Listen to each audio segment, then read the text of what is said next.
Thanks for tuning in, Derek's Vintage Toys subscribers, Star Wars Vintage fans. So I've got another Star Wars Vintage playset that I'm going to show you guys. I'm on a bit of a mission. You're going to see every single 3 3/4 inch line Star Wars item ever released. I'm going to show them to you. That's my promise to you. I'm on my way. Got through a lot of vehicles and playsets. So here's another one. This one is the Sears exclusive Cloud City playset. It's really cool. It's only obviously available at Sears. It was in a very skinny, it's just a piece of cardboard really. There's not much to it, right? It folds down to 2 pieces of cardboard. Very little to it. It's definitely not a play set you want to play with too hard. This one here, it's complete, but it's not dead mint condition. It's actually far from it. It's got a fair bit of creasing and stuff, but I don't get them too often. They don't pop up all the time complete. This one's also got the pegs. So it comes with 6 of these little pegs. There are little diamond-shaped cutouts in the playset, and you just pop these little pegs in there and you slip them in and you turn. They're the same pegs that come with the Sears Cantina Adventure Set, as well as the first 12 mail away certificate, first 12 kit. So the little white stars, pretty sought after. They always get lost, obviously. So I've already got those in. So they got the little pegs that point up for the figures. I'll pop a few figures on in a minute. So basically these are only available in Sears. The box was quite small, about the same size as the playset because it fitted nicely, and it was quite narrow because the playset folds down. Now the US release had the figures in little white boxes, and I believe, I'll get a still image and I'll pop it up in the video somewhere. I've actually never seen the US one. I've seen the inside of the Canadian one, which I'll talk about in a minute. But the US one's got like a little 4-pack sort of cardboard box which had 4 bagged figures in it. And the 4 figures that came with were our best man Ugnaught, Ham Bespin, Lobot, and Dengar. So these 4 figures were in a little white cardboard box, each individually bagged and in the box. So I'll just put a couple on those things just to show you how those stands work.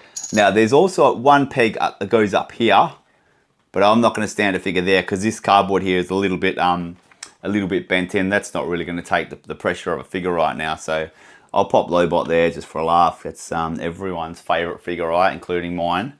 So that's what it came with. The US release came with these 4 figs. I'm not going to pop, I'm just going to leave it on the little circular stands for now. These 4 figs, very, very basic little play set.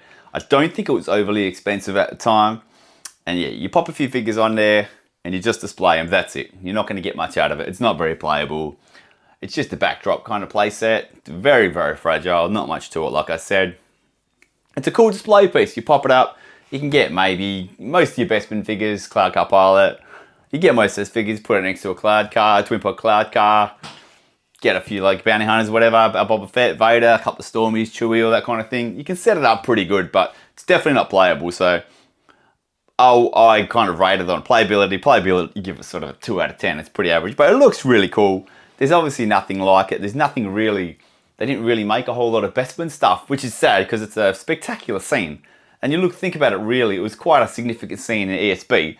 And ESB is one of the top 2 movies of all time. And that's one of the better scenes in it. And they've only really released, outside of the micros, or the Bespin Gantry and those little micro sets, they really released is Twin Pod Cloud Car and this. Correct me if I'm wrong, but they didn't really release a lot for it. So it's a shame.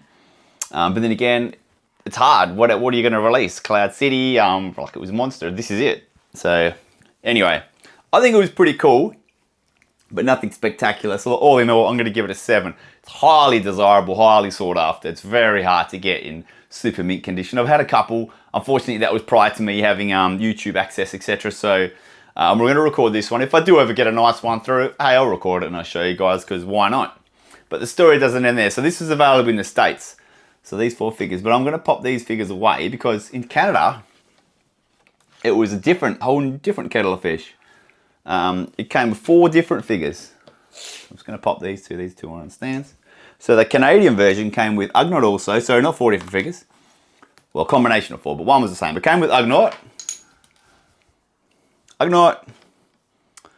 Lando, Big Head Han, and Boba Fett, baby. So it came with these 4 figures. Now, I purchased this in the early 90s I mean, my brother actually went halves on it from the States. It was sealed. We purchased this sealed from the States. Intergalactic Trading, anyone remember them? Come on. There's got to be some, I can't be the oldest person here. Come on. Someone must remember Intergalactic Trading. I actually think they're still in business. Intergalactic Trading, they released a rare list. They called it a rare list. It was A4 kind of size, and it was black and white. And they released that, I don't know if it was quarterly or twice a year, I can't remember. It was a rare list and it had heaps of stuff. It was quite thick. There was heaps of stuff in there. And they had a sealed one of these in there, and we ordered it. And I think I had a deal with my brother to, all I wanted was Boba Fett, I think, the figure, because we thought they were baggy. So it was sealed, man, sealed. And it was like 200 US or something like that. It was so cheap. This is early 90s, like I said. Figures were just, stuff was so cheap back then. It might even have been less than 200 US.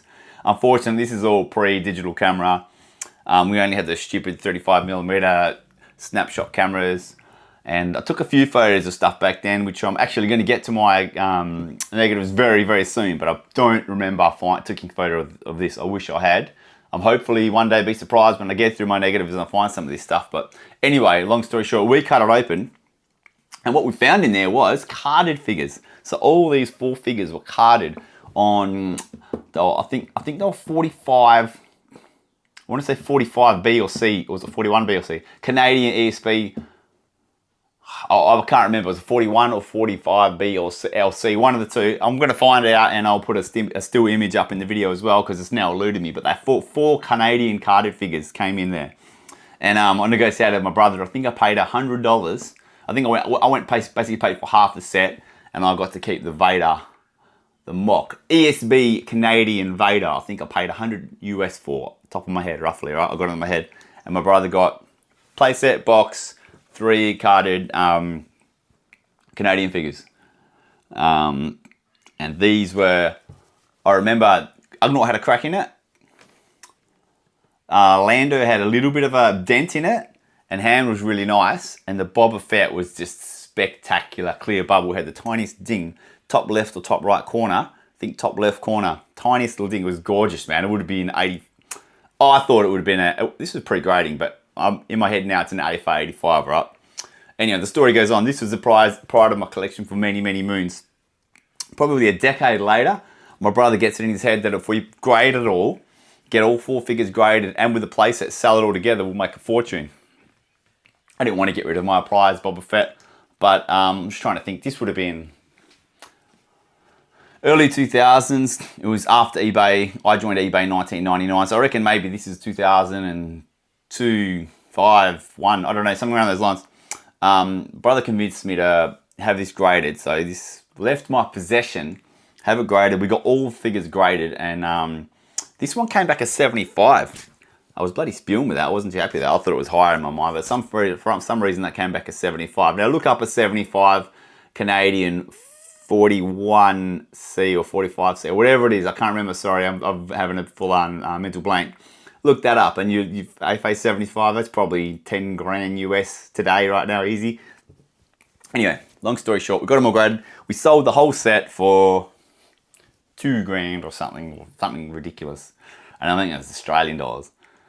Anyway, I think I came away with 1,000 or 1,500 Australian for that carded Canadian graded Fett. What an idiot. So that's squirreled away somewhere in someone's collection in the States. After it was graded, it never even came back to me. It was organised to be collected from grading in the States, and we sold it from there. I didn't sell it. I just agreed to it. And I wish I had it now, because obviously that's a gem of a piece now, which I'll probably never ever get again. And more importantly, the story behind it, of opening it ourselves, is incredible. Anyway, I've really gone off a sick tangent about talking about this playsets, and now obviously my personal experience, but that's what it's all about for me anyway. So, like I said, we didn't know we had ordered the Canadian version because there was no photos. It was a mongrel, there was a photo, it was a mongrel black and white photo of the thing, and you could barely make it out. And it had a price. It was printed paper back then. So it was really, anything you were buying was almost, they did describe them well. They'd say sealed, mint in sealed box, mint in box. They said, you know, for loose stuff, C7, C8. And they were quite accurate with that, but you couldn't see photos of it. So you didn't know if you were getting variants or, you know, foreign stuff, foreign boxes, foreign cards, whatever. So, total surprise. What a story. Unfortunately, no photographic evidence to back it up, but I promise you it is the truth. I wish one day I do find some negatives and there's at least a photo of this or something to back it up. But maybe we can track down the buyer and semi-prove it. Anyway, so the Canadian version came with these carded. The box has Canadian writing on it, etc. as well. Also very, very cool. I don't believe the playset itself, the pegs or anything, was any different. The instructions I also think were printed in Canadian as well as the box. So that's a pretty cool one as well. Unfortunately, don't have it, man. I wish I did.